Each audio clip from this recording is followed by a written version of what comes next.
What is up, everybody? Welcome inside the Guilty as Charged podcast. My name is Steven. I am the host, as always.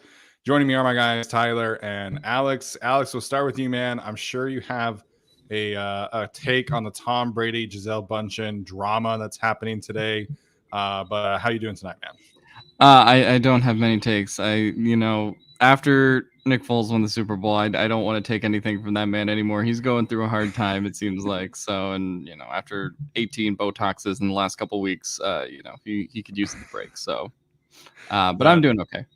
That's good to hear, my man. That one picture from a few weeks ago from his press conference where his cheeks were just like so slanted in. I'm like, who is this man? Yeah, so we'll see what happens there, if anything. Tyler's here as well, man. Tyler, what's up, man? How you doing tonight? Doing great. I already kicked off the show before the show with a solid laugh that you will not get to see people watching live, but yeah, it was good. Feel good. One of the funniest moments I've ever experienced on the podcast, for sure. It's a shame we were not recording, but that'll be remaining or lucky for Tyler that we were probably the latter one there. So obviously we're here to preview the Chargers matchup with the Cleveland Browns this week. As always, we're going to dive back into the offseason that the Browns have had, and obviously we are 4 weeks into the season, so we'll put a little bit of a current status on our deep dive into the Cleveland Browns, and we'll have our victory formation, key matchups, bold predictions, all of that good stuff. So feels like better vibes around the fan base coming off a win against the Houston Texans. And Tyler and I talked about this potentially being a momentum builder for the team, so hopefully they're able to do that. Before we get started here, not a ton of injury updates for the first time in like forever. Sounds like Donald Parham should play this week, which I think is a bigger deal than people will make out, especially nationally. Keenan Allen is still considered day-to-day per Brandon Staley yesterday. So we'll have to see kind of what happens there. I still feel like Keenan would probably be like a 50-50 chance of playing this week. But obviously that depends how he progresses throughout the week. So Sebastian Joseph Day has an owie on his finger, and that was really the only thing. Sounds like Josh Palmer is fine as well. So really the only thing to keep an eye on this week is Keenan Allen's status. Yeah, like you said, nationally, does anyone know who Donald Parham is? Not really. I don't even think he's picked up in our fantasy league full of Chargers fans. So nationally, I don't know if people know him, but the Browns know him after that touchdown he scored last year. And him being back is huge for this team. Is it Keenan Allen? No, but Justin Herbert, particularly with these, still not quite 100%, needs some layups. A 6'9" tight end is a layup for sure. So getting him back, both as a receiver and a blocker, is huge. Yeah, I mean, getting him back even just as a red zone threat to be able to scheme a couple of those open, even if it's on limited snaps in his first game back, compared to what he'll ramp up to later in the season, I think would be great for this team. Especially considering the blocking that they've gotten out of the other tight ends to this point, kind of like Tyler said. And Keenan, I would probably say is a little under 50-50 at this point, just considering he re-aggravated that, late last week. And maybe he's more of a, we'll see if he plays in the Denver Monday night game type of situation, considering he gets a little bit that extra day there. So to me, I don't see him playing in this game, but obviously it's Keenan Allen, so maybe they hold him out of these practices and he could go Sunday, but I probably would bet against it. Yeah, it's unfortunate because we went from like, he'd play if this game were happening on Sunday, and then obviously he didn't even get to play against the Jaguars, and then has a setback. So this unfortunately is just kind of the nature of hamstring issues for players over 30, which is something Jameson has talked about with Tyler on the past few Saturdays. So I almost want them to just give him another week and let it be 100% healed, and then get him back next week against the Broncos for Monday Night Football. So we'll see. I mean, obviously you want to avoid as much rust as possible, but getting Keenan back is huge. And I think, this is something that I've talked about a lot, not just in the passing game, but they have really missed Parham and Keenan in the run game because those are two of their best perimeter blockers as well. So, they did a lot of split zone looks and a lot of wham looks, which is heavy on the tight end and heavy on the tight end motion. And so getting Donald Parham involved is crucial for the run game, which did take a step forward this week.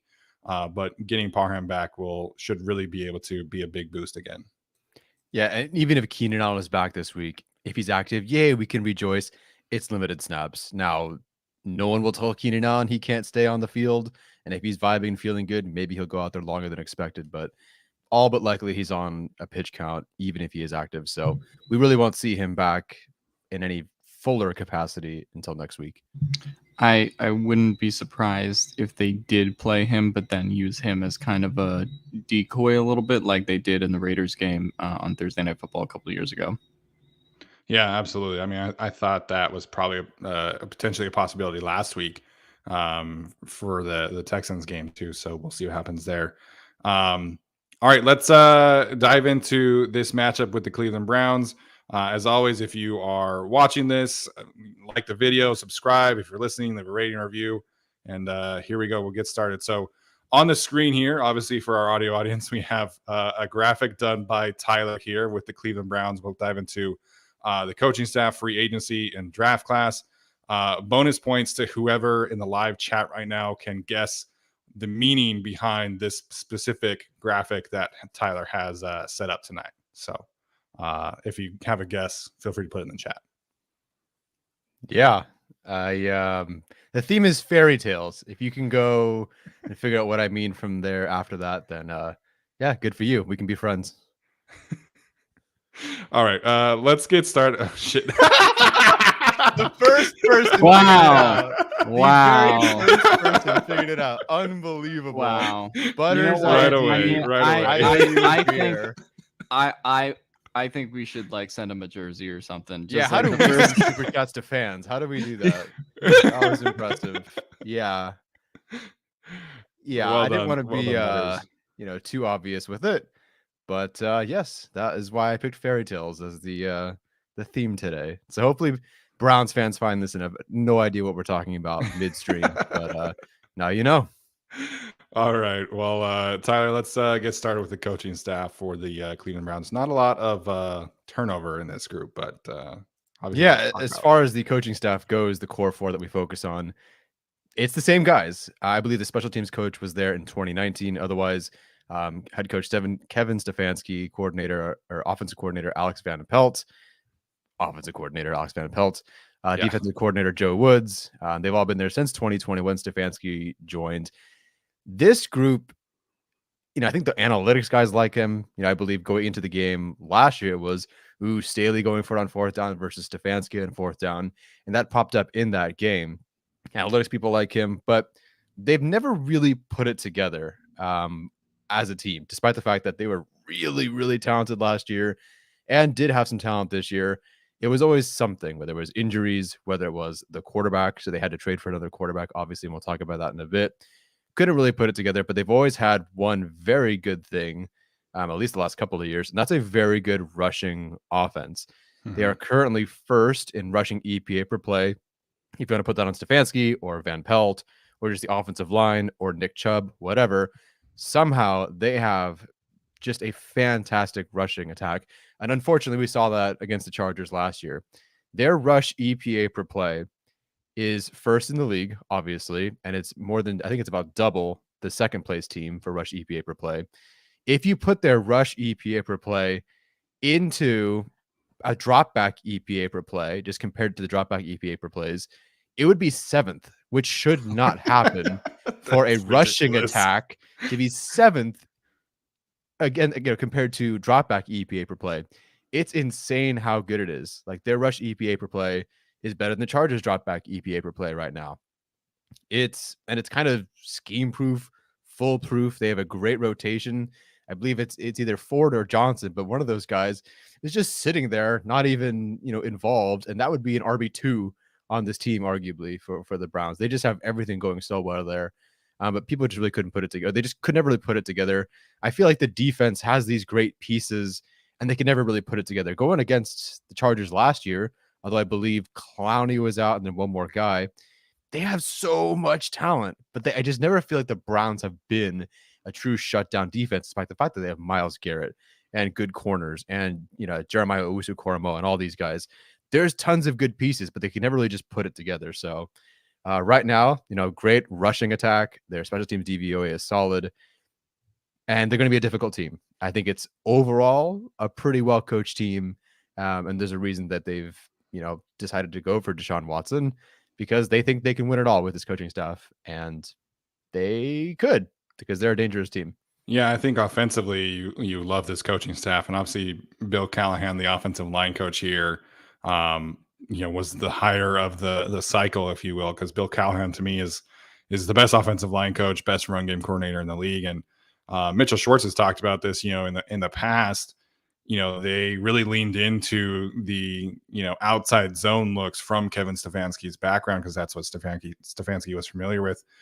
And then this year, they've really done a lot of everything. They're doing a lot of gap and power schemes. I mean, they have, Wyatt Teller and Joel Bitonio, and now they have Ethan Pocic, who's their center, who used to be with Seattle for a really long time. So their interior trio is about as good as it gets in the NFL. You're talking potentially about, two of the best 3 guards in the NFL, depending on how you feel about certain people. So, their rushing attack, man, is fantastic. So obviously that's something that we're going to talk about a lot today. In terms of the defense, I almost get like an Arizona Cardinals vibe. Like, I don't know what they are on defense besides like, hey Miles, go be special and go be the best player on the planet on defense. And like that's their identity, right? Is like Myles Garrett, it can just wreck games.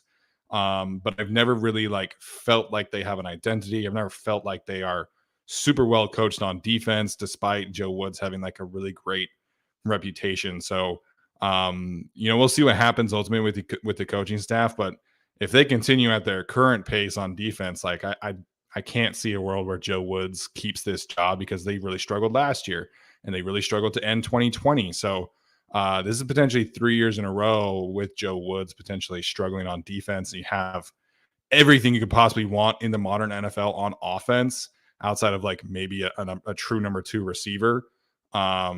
So their offense is really clicking right now. Their defense, not so much. Yeah, I don't know what to make much of the Browns defense either, because in theory it's like you have some of these guys like Garrett and Clowney, and you have Denzel Ward. They went out and have signed guys and been aggressive in defense and free agency before, so it's like in theory they should be a little bit better than they are. But like Steven said, I think the defensive identity has been an issue.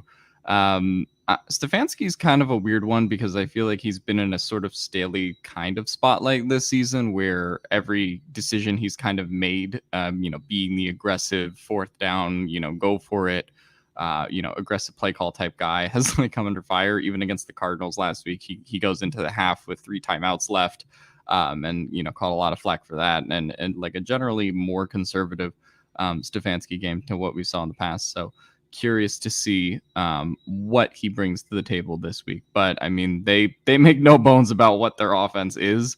It is, we're going to throw Nick Chubb and Kareem Hunt at you and continuously just beat you play after play. And then, we'll see if you survive like long enough. I mean, that's what the game was last year against the Chargers, even though that game kind of got crazy and it turned into the shootout that it was.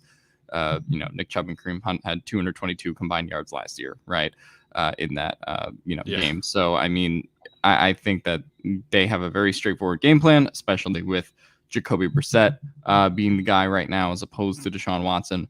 So I think they're just going to do what they do on offense, and it's up to the Chargers to stop them, which is a little bit concerning for a team that has given up big plays and big yardage in consecutive weeks here to James Robinson and then Dameon Pierce, obviously against the Texans last week.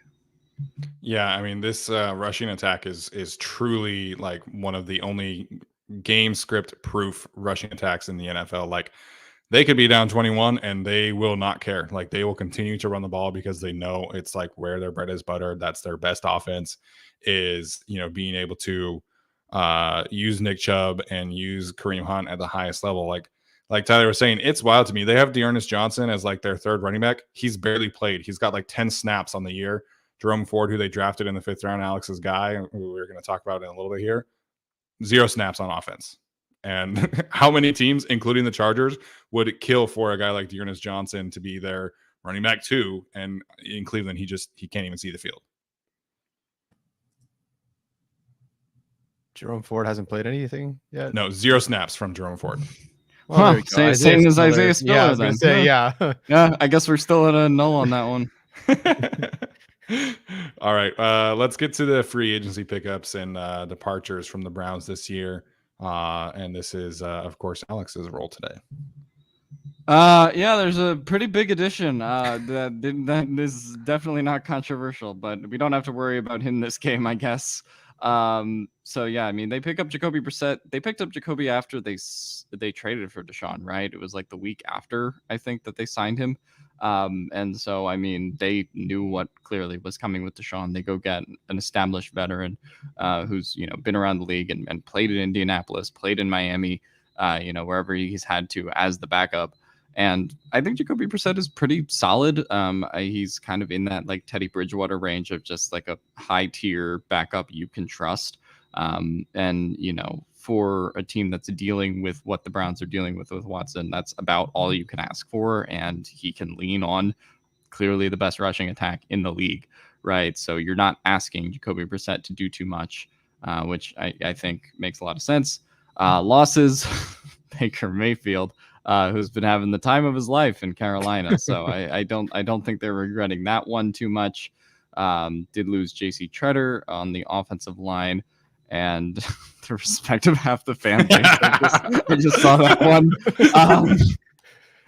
But then they pretty much kind of make a swap here with with Jarvis Landry, and they make the trade for Amari Cooper, who's not on the free agency acquisitions. But I mean, that's, to me, outside of Deshaun Watson, their biggest acquisition to get a true bona fide wide receiver one, who has played some pretty good ball for them to this point. His home and road splits are still so funny because it's just like he'll have like 100 yards in Cleveland, and then the next week he'll have like 2 catches for 20 yards, which is kind of what it was in Dallas as well. So yeah, Amari Cooper clearly is going to be a bit of a problem, I think, for the Chargers this week, even though the primary focus will be on Chubb and Hunt, just because JC Jackson has not looked 100%, and this isn't really a game where you can throw Asante Samuel Jr. on Amari Cooper, I would think. So I'll be curious to see how the Chargers do decide to handle Amari Cooper. We'll talk about that in a bit. I don't want to spoil it. Okay. Yeah, so obviously Jacoby Brissett has been pretty good for them so far this year. Obviously better than Baker Mayfield, who gets to play the San Francisco 49ers defense this week, which is going to be he plays the Bucks, Niners, and the Rams like the next 3 weeks. Oh my It's just brutal. Oh my God. Matt Rule's gonna, retire at halftime or something. That's so Devontae sad. Davis. Yeah. No, the Amari Cooper thing too. Like, I still am in shock that the Cowboys just gave him away for like a 5th round pick or whatever it was, because I don't think he's like a bona fide like number 1. Like, we're gonna give him 10 targets a game, but he's probably a very high end number 2, and that's still, in today's currency where wide receivers are going for 4 first round picks or whatever it was from Tyreek Hill and all that. Getting Amari Cooper for a 5th round pick is a no brainer. So good acquisition there for sure. Yeah, they've really kept it very steady. Like, I think it was in the previous graphic, they were 15th in dropback EPA per play. That's pretty solid. Like, that's all you can really ask for from this offense with Jacoby Brissett, and he's kept.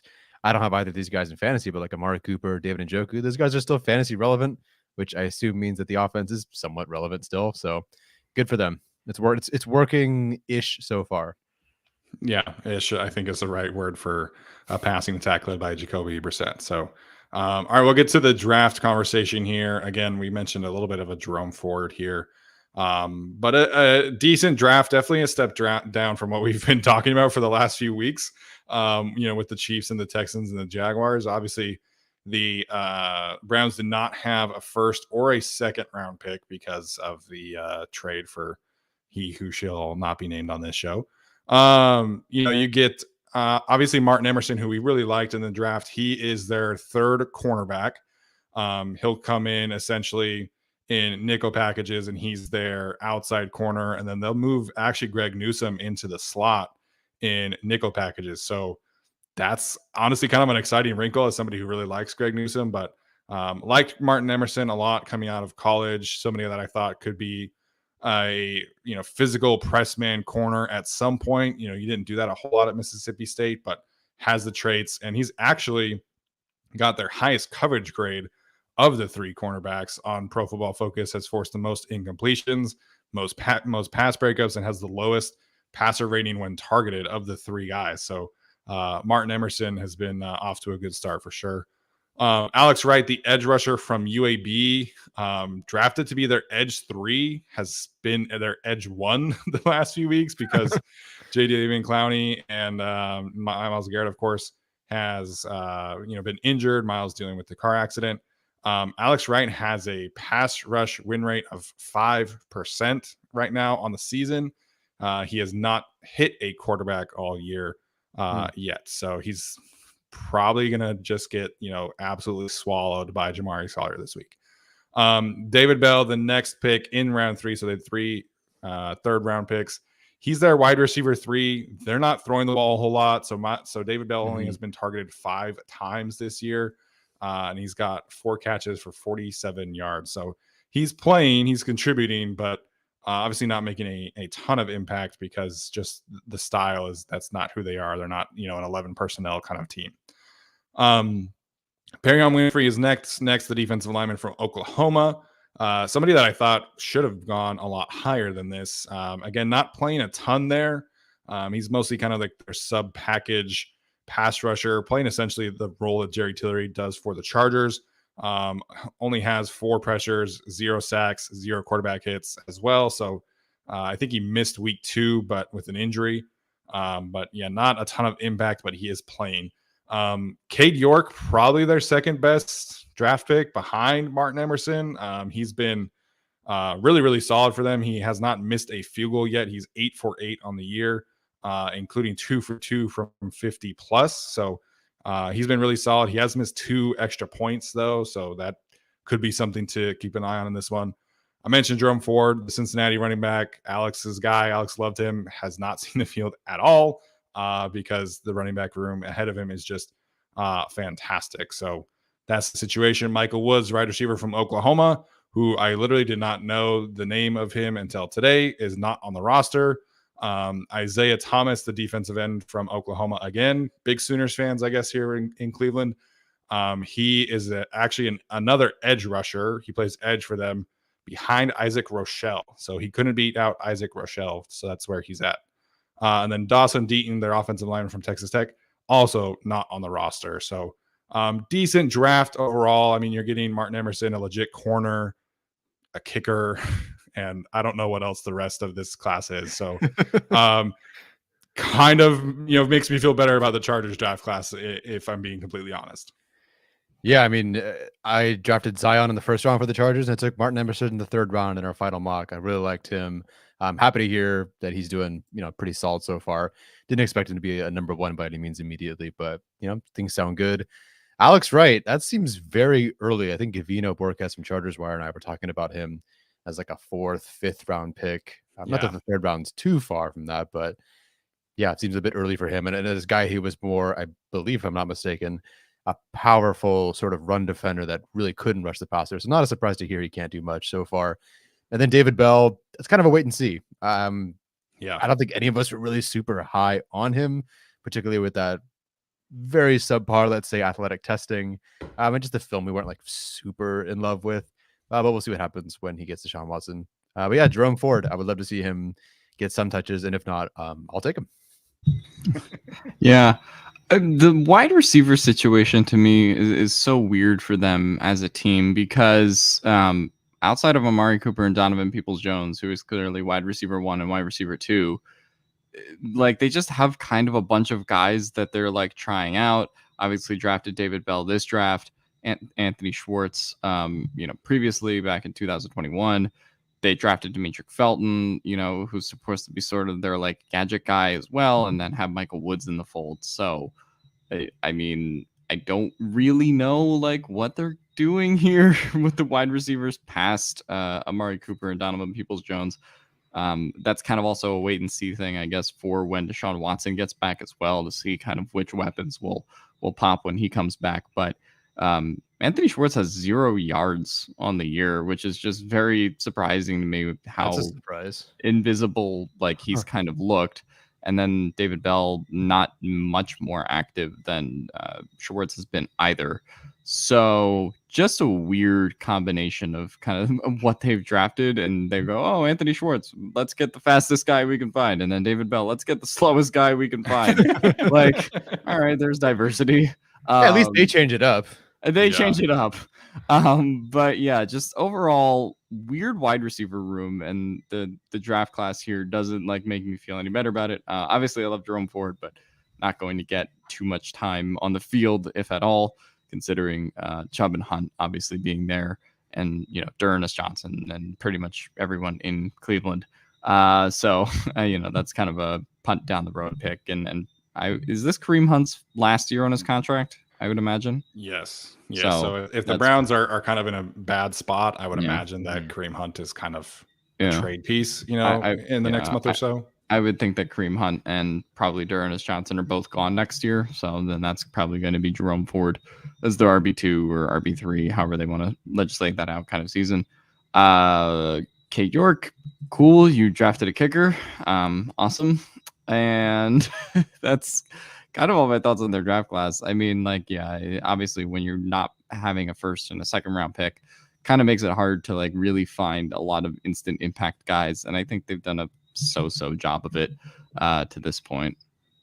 Yeah, absolutely. To Tyler's point about Alex Wright, like I remember putting in my notes, like this is a poor man's project version of Greg Rousseau, and just really long, can shed blockers pretty well in the run game, but just like zero pass rush at this point. I had like a 5th round grade on him, thought that he'd be like a decent dart throw later on, and they drafted him in the 3rd round, and he's starting for them. So we'll see what happens this week. My understanding is that Myles Garrett should miss this week with the car accident issue. They're not going to rule him out probably until later in the week. Same situation, I think, with Jadeveon Clowney. So if Clowney and Myles Garrett miss, you'll see a lot of Alex Wright, and you'll see a lot of Isaac Rochelle and Isaiah Thomas as well. So could potentially be a big feather in the cap of the offense without playing Myles Garrett and Jadeveon Clowney. Yeah, I'll take it. That sounds pretty good. I can't wait to see Martin Emerson battle with some of these Chargers wide receivers. I feel like that physicality could be pretty fun to watch. Yeah, I think Denzel Ward shadows. So if Keenan doesn't play, I would expect Denzel Ward on Mike Williams quite a lot. So we'd see obviously Martin Emerson on Josh Palmer, Jason Moore, or whoever the heck is on the outside, which we'll get to, I'm sure, later on. All right, guys, any other thoughts here on the Browns before we move on to the Charger side of things? Not particularly. All right, we are going to get now to our victory formation segment. Of course, this is the segment that we talk about every single week with the things that have to happen in order for the Chargers to come out on top on Sunday. Alex, we'll start with you on this one. What's your biggest key to victory for the Chargers this week? Survive the run game. Honestly, that's a good way to put that. The Chargers run defense against Nick Chubb and Kareem Hunt feels like that meme where like the Cheetos in the door and like the FBI agents are about to break it down. And that's how it felt in the game last year. Obviously that 47-42, shootout. They gave up obviously a couple big plays to Nick Chubb, and a couple big plays that resulted as a result of this year Adderley missed tackles, which is probably something that is one of Tyler's keys last week, and that didn't go so well. So I would say that, Steven posted it today. The Browns have 25 explosive run plays to this point in the season through 4 weeks. It's kind of just really that for me, the defensive line, relatively speaking, has been fine defending the run for the Chargers, but they just need to get more out of their linebackers and their secondary as far as just coming up and making those stops at the 2nd or 3rd level. They cannot afford to have the Nick Chubb game, at least those big, 50-yard back-breaking touchdown runs. They cannot have any of those. And I just don't think they can afford the momentum to swing like that, considering mostly just the depth on defense right now. Obviously, having a lot of key contributors out, a lot of key contributors outside on the offensive side of the ball out as well. So anytime you have a chance to get off the field and you just have that backbreaking touchdown or that backbreaking 40-yard gain, like, I just think it would affect this team in such a negative way. And obviously with Justin Herbert and their offense, they can answer back. But I don't think that's a battle you want to get in, especially when you don't necessarily have to, with a team that's going to be having Jacoby Brissett as the quarterback, as opposed to even last year's Baker Mayfield, who is, still going to take his shots down the field, or, obviously the potential that they could have played Deshaun Watson this game.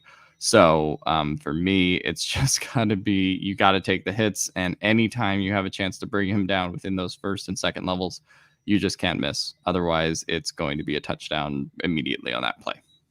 Yeah, to your point, I feel like I'm beating a dead horse at this point, but the defensive front is a really good unit. I mean, they're definitely not an elite run stopping unit by any means, but on Football Outsiders, they rank 12th in stuffed percentage in terms of the defensive line making a play at the line of scrimmage. I mean, in run defense is 18th in overall run defense DVOA. So you've got Austin Johnson and Sebastian Joseph Day each in the top 15 in among defensive tackles in total run stops and run stop percentage. So the defensive line is doing their jobs at a very high level. I think that's definitely an upgrade from last year.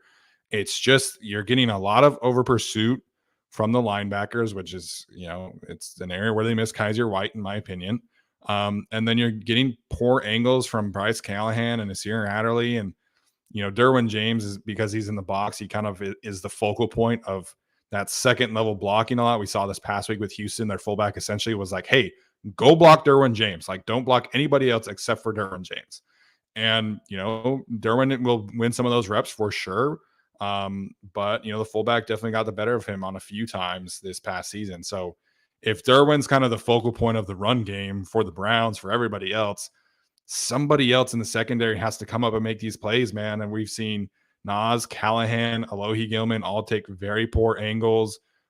Missed tackles has been a problem for all of them. It was last year in this specific game. So I feel okay about where this defensive line is at. Like, rewatching this game from last year back earlier in the summer, like Joel Bitonio and Wyatt Teller and JC Treader just kicked the shit out of Christian Covington, Jerry Tillery, and Linval Joseph, man. It was not pretty.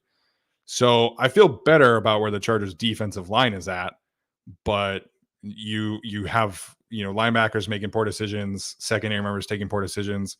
And against the Browns, like, that's going to cost you a huge day from Nick Chubb and Kareem Hunt. Yeah, the problem is that they can just keep doing it. They can just keep running. And if you block Derwin James, congratulations. Like, most of these guys at the second level are poor tacklers or just aren't the biggest guys. And it's not a tackling secondary outside of Derwin James, who's just a freak. They're really that's not their thing. They're there to cover. So you can't let the Browns, like Alex said, tackle them within 2 to 3 yards, 4 yards, whatever. Just do the best you can to get them on third down, because they'll keep running it if they can. And Jacoby Brissett has one turnover-worthy play in each game, so 4 over the last 4 games. So he's not going to give the ball away either. So if you want to beat this offense, or at least hold this offense, you got to make those tackles, because you can't give them like Houston did run very well, but Cleveland can do it better, and they can keep doing it. And if that's all they want to do, they could do it, and the quarterback's not turning the ball over. So it's going to be very, very difficult to stop this offense. And I mean, if anyone thinks it's going to be an easy, big old win for the Chargers after last week, this is a much better team than the Texans, and they can run it very, very, very, very, very well. Yeah, this is a very difficult matchup for the Chargers defense, especially without Joey Bosa. So, I mean, it's going to take, we talked about this a few weeks ago with like the other guys stepping up. Like, you're going to need Drew Tranquill to play a great game. You're going to need Alohi Gilman to play a good game in his reps. Bryce Callahan, like, looking at the run defense for the Chargers, you see 1 run stop from Nas, you see 1 from Derwin James. Like, there's just not a lot of production happening in the Chargers secondary. And this is a week where you have to be on top of it. So, I don't want to get too much into like future needs and things like that, but, I do want to see them get bigger in the slot, if you will. And maybe that's what Mark Webb was supposed to be for this team, but they just don't have a guy who can be kind of like that bridge to the second and third level opposite of Derwin James. So obviously you have your linebackers, right? Derwin's on one side, kind of behind them. On the right, on the other side, it's usually Bryce Callahan, and he's a really great cover slot corner for sure. But when you're putting Chris Rumpf and Bryce Callahan and Kenneth Murray and Nasir Adderley all on the same side against the Browns, it's going to be a big problem. Alrighty, I can get into my. Go ahead, Tyler. All right, cool. So with that, and based on what they were doing last week with the increased motion, at least in my opinion, I don't know if statistically that's any different, but to me, it seemed like they were. It's you don't want to make mistakes against this Cleveland team. You don't want to make mistakes against any team, but in particular, a team that can run really well and doesn't turn the ball over when they're throwing it. So I would lean into that wide receiver motion RPO play that they have, which they kind of seem to try to do a couple times this year, but really lean into it more last year. Last year, it was so simple, but they got so much out of it because there was so much they could do with that one look. I know people be like, oh, Lombardi's calling the same play again, but they got a lot out of this one particular look. And it works. If you look at the Eagles game, it was there quite a bit, but it was there, throughout the season. So if you got the receiver motion, you can hand it off to, it was Andre Roberts. Now it would be either DeAndre Carter or Josh Palmer. You can throw it, if Palmer's the guy motioning, throw it to him down the sideline off that motion. They tried that against the Chiefs, and Palmer just kind of stopped running. And that's why Justin Herbert seemed kind of upset, because they had done that play before against the Eagles. And for some reason, Palmer just kind of lost what he was doing. But you can hand it off to Austin Eckler there, of course. They threw it backside screen to Steven Anderson last year. I suppose that could be Xander Horvath this year. Herbert could keep it. I don't know if he'll do that this game. But this is your, that deep over to Mike Williams. I think he did it against the Browns, like this exact play, but certainly against the Eagles, right? Herbert keeps it, RPO, rolls to his right, throws that deep over to Mike Williams or a post or whatever he's running on that particular play. That's a big play for them. And of course, that fourth down touchdown or 2-point conversion, I can't remember. Against Cincinnati, they ran this same thing. It was a very quick play to Keenan Allen. There's a lot they can do from that. What I'm trying to say is you have this concept that works. You're trying to keep your momentum as an offense, and you're also missing Keenan Allen, and you're still missing Rashawn Slater. I like Sawyer, but hey, you're still missing Rashawn Slater. I like this concept for them. I feel like they tried to work in that motion a lot more last week. Let's keep building on that. Do what you've done well before, I think, in this particular play. Don't know what it's called. And keep going with that. And I think just keep it simple enough, but it works. Like, you can take your shot from here. You can throw a screen from here. You can run from here. You can take a shot down the sideline from this. I think this is a very solid setup play for them that I think they're trying to get to at certain points. Now I feel like you trust your offense enough. You've got enough momentum going. I feel like Eckler's kind of getting his groove back. You do have a tight end and Donald Parham coming back that you trust. Lean into it, because this team is going to, like, the Browns are going to score. They're going to run well. They're not going to turn the ball over. Counter that with a really, really solid play of your own that I think will work and has worked against the Browns before. Yeah, to your point, they definitely ran more motion on Sunday than they have in the past. It felt, watching the tape back last night, that Palmer or Carter were in motion on like every single play watching it in the first half.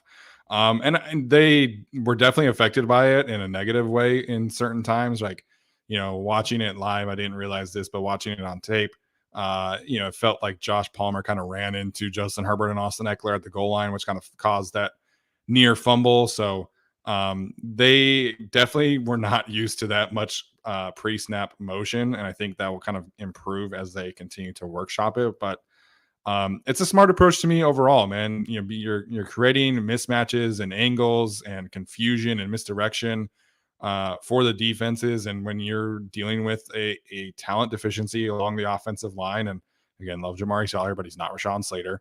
That's what you have to do. You have to give your offensive line easy answers, and I think they were able to do that a lot with the motion, but they definitely have to kind of clean it up, work on the timing, and I'm sure that will improve throughout the season.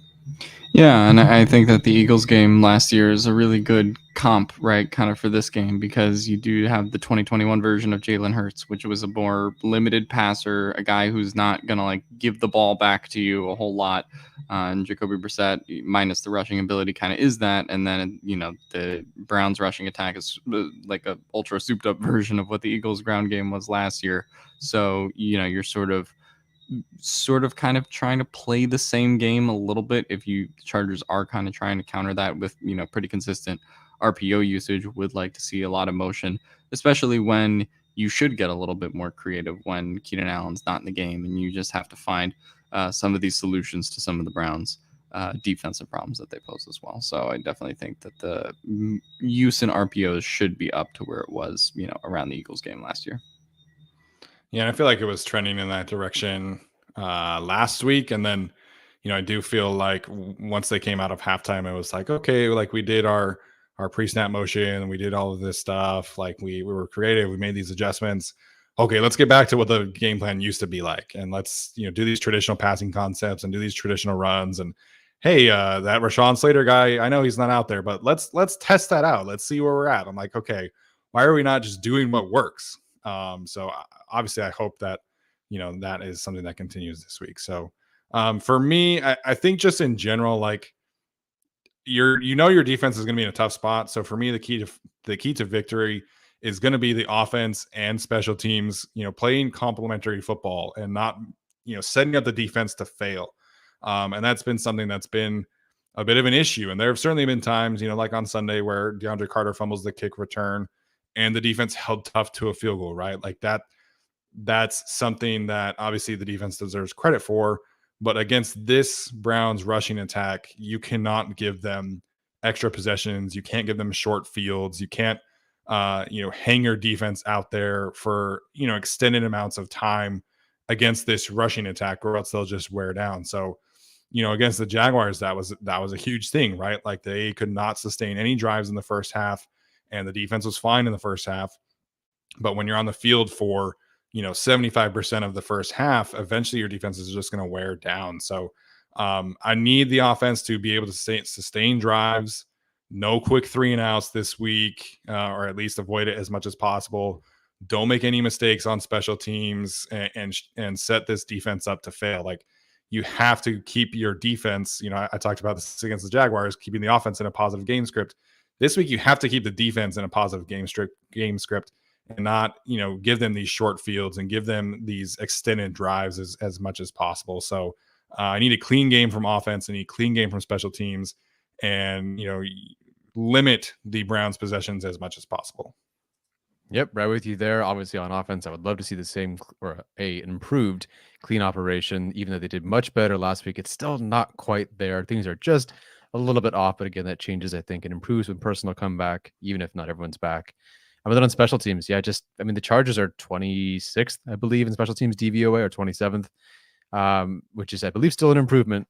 But when you're getting, poor blocking, and DeAndre Carter has 19 yards per return right now, and you fumble the ball, it's just sloppy. You don't want to give teams any momentum to get back into the game, assuming that the Browns are out of the game. But you don't certainly want to give them, an easy lead or easy points, because if the Browns get up, like they probably can't score more than 30, although they did against the Chargers last year. They probably won't score more than 30, but if you start giving some easy points, they start getting ahead and there's a 2-score lead, they can just sit on the run all day long and things are just fine for them. So you cannot make it so easy for them to pick up points. Any other thoughts there, Alex? No. Steven, are you looking up the blitz rate right now? Yeah. Yeah, so the Chargers, they are up higher than they used to be in blitz rate. This was a question brought to us in the chat. They're definitely blitzing a lot more frequently. Pro Football Reference has them at 25.9%, which is 12th in the league. So it's not necessarily super high in comparison to like years past. Again, blitzing kind of down across the league. A lot of teams are trying to focus in on, 4-man rushes and dropping 7, but the Chargers have essentially been increasing their pressure, their blitz rate, I should say, by about 1% pretty much ever since week 1. So last year was only around 19%, I want to say. So this year they're stopping the run at a better level, not perfect, but they're able to get into some more designer looks. And I think Kenneth Murray blitzing a lot more frequently as well. So Chargers are 12th in the league in blitz rate right now. What are the Colts at? The Colts are at the very bottom next to the Buffalo Bills. So that's how it should be. Although for very different reasons, right? The Bills Yes. obviously very focused with. I mean, you don't need to blitz when you have Von Miller and all those guys. So different reasoning for sure. Gotcha. All right, we'll get now to some of our key matchups here in this one, and then we'll get to some bold predictions as well, and head out for the evening. So, Tyler, we'll start with you, man. What's your key matchup of the game? It has to be J.C. Jackson versus Amari Cooper. Not that that's exactly how it's going to be, but I checked in, and JC does not apparently look like his former self, and we expected that. We kind of knew that. We've even seen that. But it's still a bummer to hear that he's just not quite his old self. Now, he is, assuming that he practices the whole week, he will have this first kind of full week to really practice. He is a week removed, or will be a week removed, from actually playing against the Texans. I don't want to say there's no excuses now, because I don't really know much about his particular situation, but he's running out of excuses. Like, now he's been in the system and he's healthy, and the wound, or whatever you want to call it, has mostly been figured out. And so, things haven't looked so great for him, but there's kind of a built-in excuse. Now you do have to face Amari Cooper, who, like you said, isn't like an elite wide receiver one, but a solid wide receiver. And JC so far this year has been beaten by quote unquote, worse receivers so far. So this is a really big test. Even if JC doesn't, do so hot this week, I won't hit the panic button, but I will be very, very close to that, especially when they play the Broncos on Monday Night Football next. So, or I believe it's the Broncos, maybe it's the Seahawks. But yeah, that's the one I'm watching more than anything else. Not that I'm the most worried about their passing attack, right? But I want to see JC have at least a bounce back game, like a solid, no big explosive play going his way, no big touchdown sort of game, because you paid him a lot of money, not as much money as maybe people thought he would get, but you paid him a lot. He's your corner one. Some people are saying that, Asante Samuel Jr. should follow Amari Cooper. They're not going to do that. Like, they're not going to have Asante Samuel Jr. do that while you're paying someone $17 million a year to not follow, the receiver. So got to have a bounce back game. Got to be a big one this week. Yeah, and some people are pointing out, the two big plays that JC has given up have technically been the fault of Nasir Adderley, but it's not like JC has been in, perfect position on either of those plays. So, I could be patient, right? He's only had one full practice in like the last 2.5 months or whatever it is. But we need to start seeing some signs that this is, old JC. And, we're talking about a team that doesn't turn the ball over a lot in the Browns, but this would be a great time for JC Jackson to get his first interception, man, and, give the Chargers a short field. And obviously he needs to bounce back in a big way. I do ultimately think he'll be fine, but this is a game where he has to, show some signs that he is JC still. And for what it's worth, I do feel like he shadowed Nico Collins, which was not what I would have expected heading into the season or heading into that game. But it felt like they were essentially kind of just tilting coverage towards Brandon Cooks, and they asked JC to go match up with Nico Collins pretty often. So it wasn't 100% of the time, but I definitely did notice him shadowing Nico Collins quite a bit on tape and watching live during the game. It felt like that too. Yeah, I mean, they just need better performance out of JC. Like, in general, if this season is going to work this year, I don't think the secondary works without it. You don't even necessarily need the level of JC that you got in New England per se, but just better than what we've seen so far, and the constant entering and exiting the lineup, the inflammation. I think it's definitely something that has set him back, but they need that level from JC if they're going to be any kind of contender. I was actually going to go with a matchup on the other side of the ball for a wide receiver and cornerback, and that would be Denzel Ward on Mike Williams. We saw Mike Williams probably have his most consistent effort throughout the game last year against the Texans, and he's going against a Denzel Ward who had a big bounce back game against the Falcons. It's the Falcons offense, frankly, in terms of the wide receivers he's covering there, and in terms of Marcus Mariota. So, I mean, it was definitely his best output of the season. But Denzel Ward, prior to that game and still for the season, has a 30% missed tackle rate, which is a little bit unlike him, and allowed a 158.3 passer rating against the Jets. And overall, in those 3 games prior to the Falcons game, allowed 204 yards in those 3 games as well, which is certainly not what you expect of a Denzel Ward. And so Mike Williams is obviously made no bones about it. He's not going to separate from Denzel Ward, right? It's going to be a lot of, beating him, in those contested catch situations, or, having a quick slant or whatever it is. I think that's what they want to do with Mike Williams at this point. And that's what they've made clear. So I think that how Mike Williams does match up against him, obviously there's a built-in size advantage there with Mike being at 6'3", 6'4". Denzel Ward at around 5'11", right? So he does have that height advantage, and I'm just curious to see if Mike Williams can kind of take advantage of his physicality, take advantage of a Denzel Ward who's maybe in a little bit of a slump compared to where he's been at some points in his career, and really continue making that but continue with where he was in the Texans game and the Chiefs game a couple weeks ago, and just continue with those consistent efforts while Keenan is out, because they really do need it. Yeah, absolutely. Really quickly, shout out to Tyler's mom for the super sticker, as always.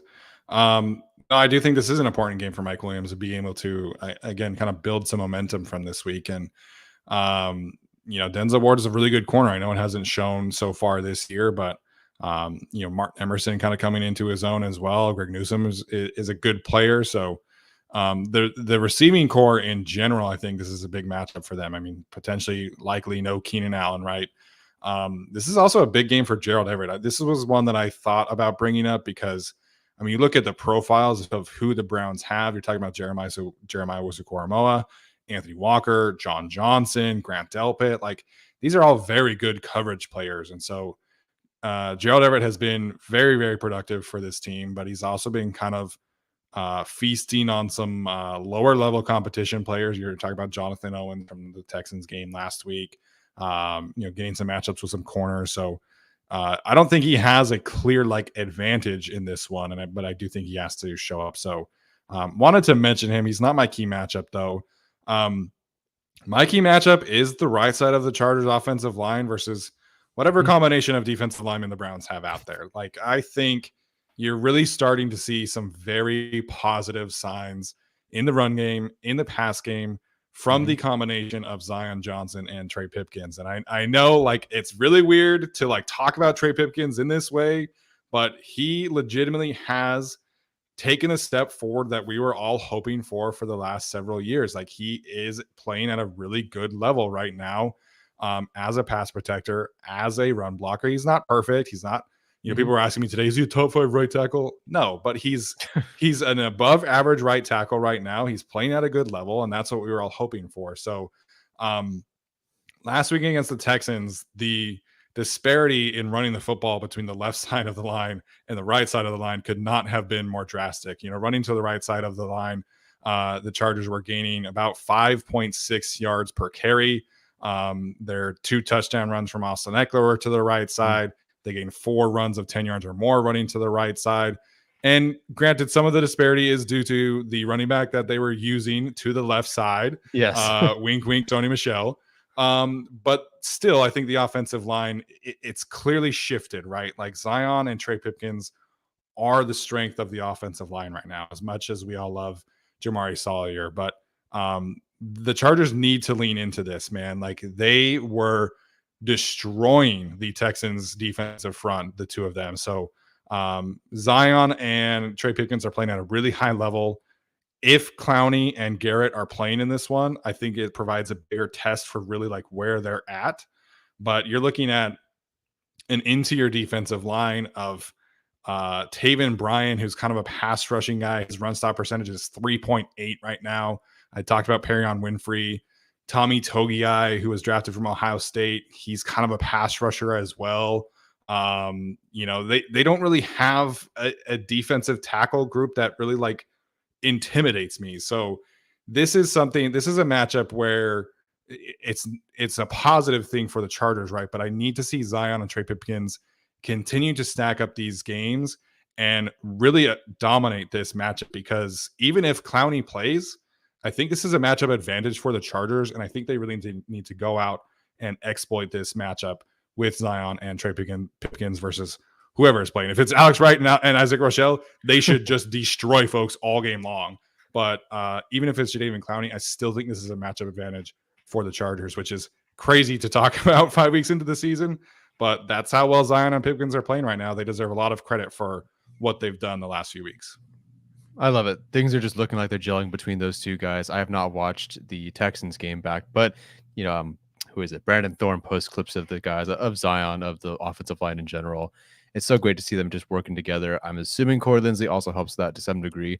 Yeah. Just talking about the run game, I know you mentioned the right side, but I am curious with Jamari Salyer at the left tackle, and being a guy who A, isn't the most athletic, and B, wasn't even the best run blocker in college. What did you see from him in the run? Like, did it surprise you in a good way? It's about the same. Like, what did you kind of see from his first start? Yeah, so he definitely excelled as a pass protector. Like, watching him as a pass protector was just like so much fun for me. Just tossing dudes around with his strike, and it was just so calm, so poised.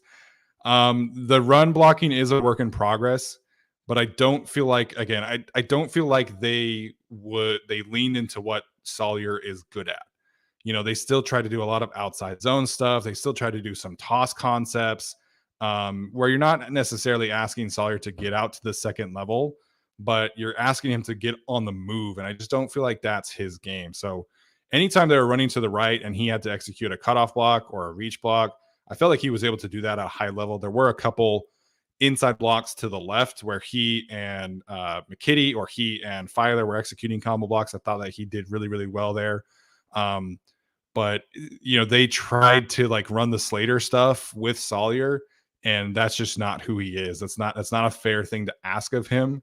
So I do think they have to kind of continue to adjust and workshop the run game in that department. But I thought he was fine as a run blocker is really what I'm trying to say here. Good to hear. All right. That's all the key matchups, right? Those all three? Yes. There we go. All right. So I'll go first with my bold prediction here.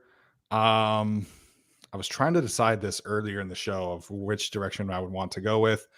I think no, that's too bold. Never mind. Somebody else go first. I can't decide. No. I'll mute myself. It's bold. It's bold predictions. There's nothing too bold. Go crazy. I don't know why, but I feel like Kenneth Murray has just become like he's gotten really close to like getting some nice pass rush protection. So I think we see multiple quarterback hits / sacks from Kenneth Murray this week. Okay. All right. That could work. Not too bold. I mean, they're using him like that. I don't know how many rushes he had per game. Yeah. But the usage is weird. The plan for him as a run blitzer or whatever they're doing, I'm not a fan of. They're taking him out of plays way too easily. But he's an effective pass blitzer at this point. I feel good about him, getting multiple quarterback hits. Nice. I'm going to go with. See, it's not bold to say this, so I'll have to go with the bolder pick. 2 interceptions for Asante Samuel Jr. Even though I just said Jacoby Brissett does not turn the ball over, I feel like this is potentially this Chargers team, unlike maybe the Falcons or the Panthers. The Browns should have to throw it a little bit more this game. Hopefully, they don't just get to run it for fun the entire time. But I think 2 for Asante Samuel Jr. I think he's due. Yeah, I think Asante Samuel Jr. is due. He probably is like the most likely one, weirdly, to get a pick this game. I'm going to go with a bold prediction. Nick Chubb only wins 1 Nobel Prize against the Chargers team. No, but I do think, in all seriousness, I think this is probably the best game that we're going to see from Mike Williams for the season. I'm going to go 140 yards and 2 touchdowns. That would be huge. The Chargers definitely need that. So hard to beat 7 for 120, but 2 touchdowns would certainly put him over the top there. The prediction that I was gonna say that was like way too bold was about the run defense actually doing well, and then I was like, that's just not that. That's just not. Oh, I thought you were saying Kenneth Murray doing a couple things was your like bold prediction. I thought that's what you were saying. Kenneth Murray will exist in a positive way. That's the bold prediction. Do we get Jerry Tillery back-to-back sack weeks? I mean, that would be bold. That would be bold. You know, that legitimately was probably the best rep that Jerry Tillery I've ever seen from him. Like, it was crazy. So, yeah. Tyler, what's up? What are you looking at? PFF grade of the week. I know. I saw people were mad about that, but it's like he had a strip sack and then another quarterback hit. Like, we should be excited about that. Like, he finally showed up and did something good. It was funny because like he had the highest PFF grade, and then Chargers fans like were like, PFF doesn't know shit. I'm like, wouldn't you want to give them the Charger the higher grade? But because it's Jerry Tillery, I'm like, oh god. Tyler, what was the comment that you were just responding to? Oh, just where is it? Somewhere in the chat that we should have been more patient with player development. Let alone, never mind the fact that we've been praying to God that Jared Tillery would develop for 4 years. Yeah, specifically Trey Pipkins, Kenneth Murray, and Mike Williams, which I think is interesting because Trey Pipkins was terrible, like literally bad statistically and on film for quite some time. And then, yes, he got it together. That's great. But I mean, they got nothing out of him for 3 years. Kenneth Murray was my breakout candidate, so I don't know what happened there.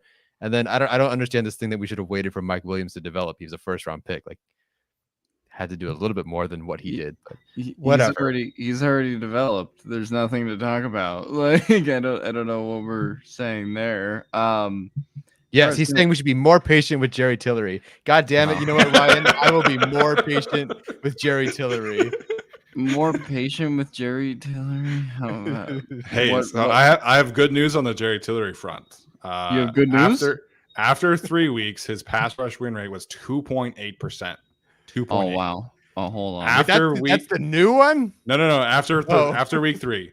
After week 4, it's gone up to 5.1%. So let's go. Winning the Super Bowl. Tom Telesco, slide him that 5-year, $100 million contract under the fucking table. Like, Jesus. Yeah. Oh man. Kenneth Murray he's okay. It's not like he has it all together. Like he's still a liability in coverage. He's making some poor decisions, but he's playing faster. He's reacting more confidently is definitely something that I can say for sure. For sure. Alrighty. Oh no, somebody had Jerry Tillery sign his Rivers jersey. Oh no. I got Jerry Tillery to sign my Phillip Rivers jersey. Oh man. Oh, that's that. I don't feel. Because you wanted Jerry Tillery to get better penetration. I got it. I figured it out. Got it. Didn't work. Good one. Oh my God. I don't deserve to work with kids, but here I am. Oh my God, Tyler. In the zone today, man. In the zone today. I'm in the zone, or whatever they say from White Men Can't Jump. There you go. White Men Can't Jump. All right. So we I think that's gonna do it for us today. We'll be having, of course, our Chargers Analytics segment later on. I will not be doing that live with Arjun. It's my anniversary on Thursday, so we'll be elsewhere. We'll have an interview with a Browns podcast for tomorrow, and then as always, we'll be going live Saturday morning to wrap up our preview coverage and take some questions. And should be a good week. Obviously, a lot more positive vibes this week after beating the Texans. So, Alex, any final thoughts before we head out for tonight? We should be really patient with all the Chargers players, including like the 10 draft picks this year who aren't on the field. So, I think we should just keep waiting until nothing happens. Larry English, man, and he's going to pull it off one of these days. I swear to God, it's going to happen for us. They're English and Craig Mager. You know, it's so funny to me that like we have this like third round pick, just like bad juju, and then like Trey Pipkins is the one to like finally ascend to the player that we were all hoping for. Yeah, so let's go. Won't re-sign anybody else but Keenan Allen and Trey Pipkins. Like that's going to be equally as good players. Yeah. What a world, man. What a world. But yes, everybody get used to this world where Trey Pipkins is a good NFL player. So been very excited to watch that development so far this year. Have never been happier to be wrong in my life. So as always, appreciate everybody in the chat today. It's been a fun one. Appreciate all of the positive feedback. Would encourage anybody to leave us a rating or review if you are listening to the audio version of this. And as always, bolt up.